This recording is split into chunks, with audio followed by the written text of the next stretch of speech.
Welcome to another installment of On the Mark with Edwin Hernandez.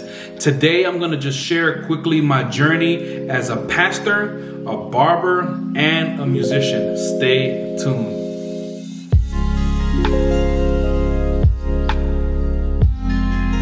Today I wanted to take a quick moment and just briefly share with y'all what it is that I do, what are some of my hobbies, my passions, and how that all fits into YouTube. So really, I grew up in the Empire State, New York City, grew up in the Bronx. Shout out to my peeps in the Bronx. But I live in California now, live in the West Coast. And so I really started off my journey. I guess I'll start with music, since music was really my first love, so to speak. I grew up to Hispanic parents, and my dad was an aspiring musician. And he never really made it, so to speak. You know, he made it into my heart.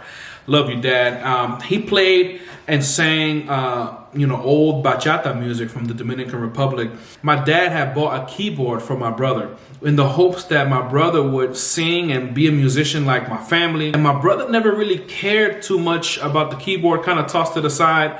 And so my dad ended up giving up on it. Well, a few years later, I began to notice the guitars around the house, notice the keyboard, and I got the opportunity to take on some music lessons at my new junior high school.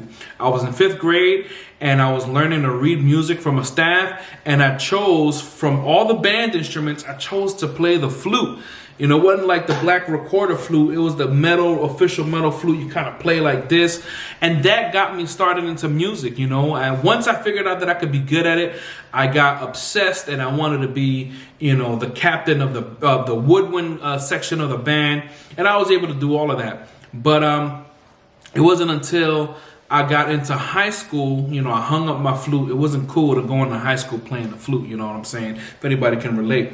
But I got into high school and I began to play the guitar because the Lord had saved me, right? I had been a Christian maybe a month or two, and I picked up a guitar, played with some friends in high school, and I wanted to tell people of what God had done for me, how he saved my life, started writing a couple of songs, so on and so forth, and I just got started on this journey with guitar. So as I'm growing and playing the guitar, I was able to come to church and really soak in the music. I remember I would beg the guitar guy, Juan was his name at the time. There was another dude named Ariel, and I would just ask him, can you teach me just a chord?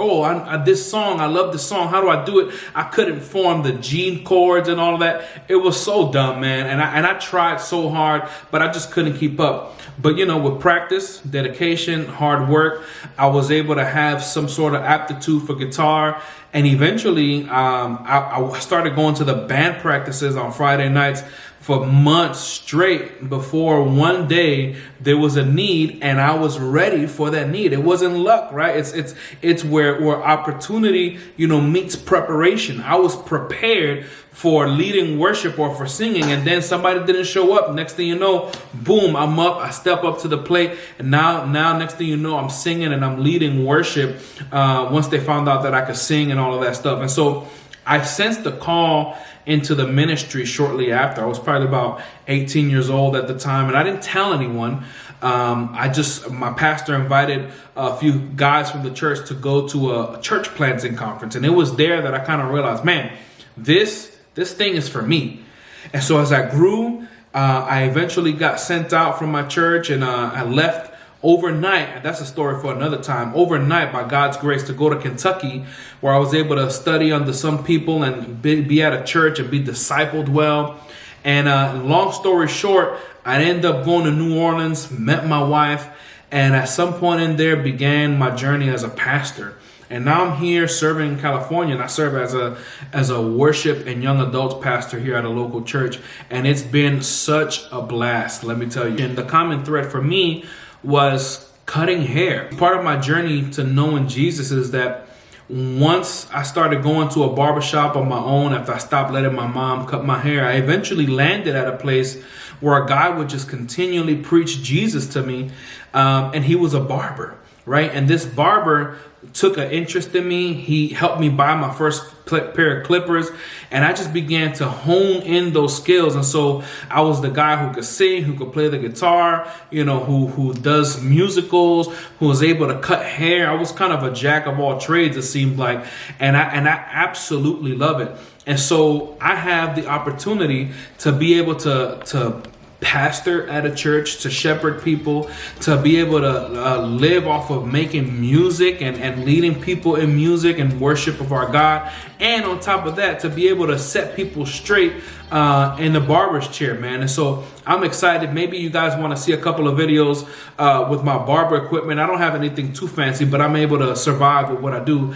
And that's just a quick plug. Go ahead and follow my barber channel, Changes Barber 661.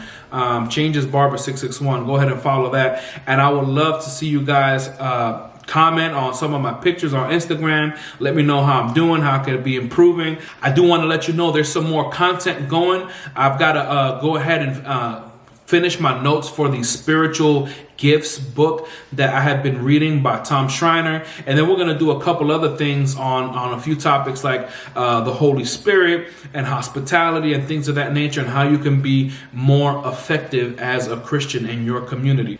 And if you haven't done so, go ahead and check out this video right here. It's going to be linked in the description. It's going to be hopefully here on this card. Check it out. It's about spiritual gifts if you want to dive more deeply in theology. But I have that full book review coming to you soon.